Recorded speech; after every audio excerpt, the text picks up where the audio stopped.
මොනවා හම්බුනේ නැතත් වයසට යෑම හම්බ වෙනවා.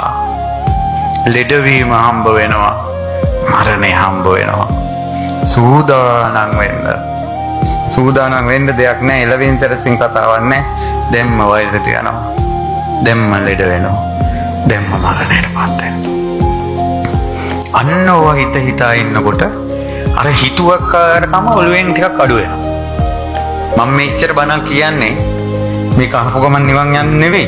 අඩුම තරමේ පංචිල් පද පහත රැක ගන්න. සත්තු මරන්න එපා. අනුන්ගේ දේවල් හොරකම් කරන්න එපා. ළඟදීම පුතේ කතා කරලා කිව්වා අනේ හඳුරන්නේ මේ ගෙදර හොරු පැනලා. ඒ ගෙදර මිනිස්සු පුදුම බයෙන් ඉන්නේ. එදා දවසේම නිින්ද නැහැ. මං කල්පනා කළා එක හොරෙක් නිසා අනිත් අයට කොච්චර බය එනවද? බය තැතිගෙන හොරකම කියන්නේ අනුන්ට බය දෙන එකක්. අනිත් මිනිසුන්ට සැකය දෙන එකක්. මේ මිනිසුන්ට බය වෙනවා, සැක වෙනවා මේක කවුරු ගනීද? ඒ හොරු නිසා හොරකම් කරන්න එපා. බියෙන් සැකෙන් ජීවත් වෙන්න වෙයි. මානසික ලෙඩ හැදී හැම වෙලාවෙම සැක හිතේද? තමන්ගේ නෝනා විශ්වාස කරගන්න බැරි, මහත්ය විශ්වාස කරගන්න බැරි තැනට සැකයේ කරන්න එපා ඔය පව්කම්. කසාද බඳින කල් කොල්ල කෙල්ල ටික පරිස්සම් වෙන්න.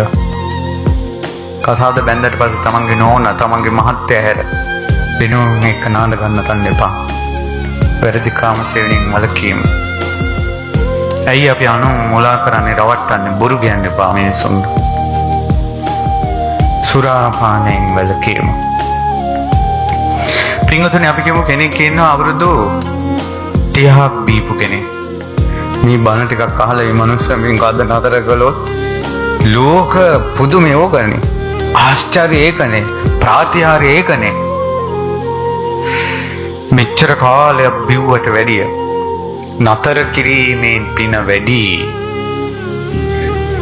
නතර කිරීමේ පින වැඩි.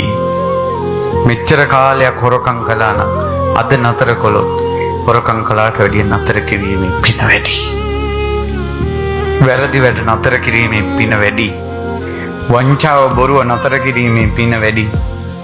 වරදින් අත්මිඳීම කියන එක පින වැඩි දෙයක්. ඒ නිසා වැරදුන කෙනෙකුට උනත් හැදෙන්න පුළුවන්.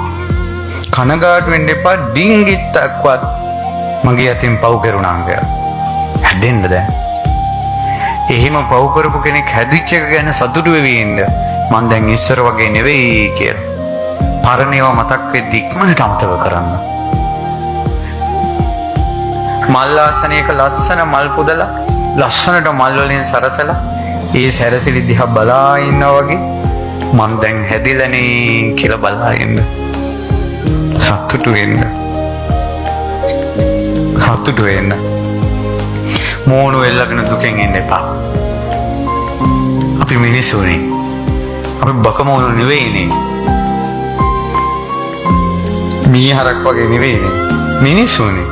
මිනිස්සු hina වෙනවා. කතා කරනවා. අදහස් වමාරු කරගන්න. අනිත් අයට උදව් කරගන්න. hina වෙලා ජීවත් වෙන්න. කරදර කාටවත් තියෙනවා. ප්‍රශ්න කාටවත් තියෙනවා. කරදර නැති ගෙවල් 10කින් අබමිටක් හොයාගන්නකෝ.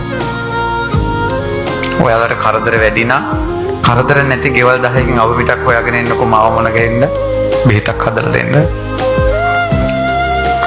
කරදර නැති ජීවිත නැහැ.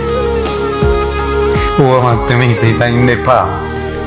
හිතන්න මම වයසට යන කෙනෙක්, ලෙඩ වෙන කෙනෙක්, මරණයටපත් වෙන කෙනෙක් කියලා. බුදුරජාණන් වහන්සේ වදාළ ඕම හිතුවොත් එයාට නිර්වාණ මාවත පෙනෙන්න ගන්නවා කියලා. නිවන් පෙනෙන්න ගන්නවා. පංචිල් පද පහ රැකෙන එක ගැන කවර කතාවද?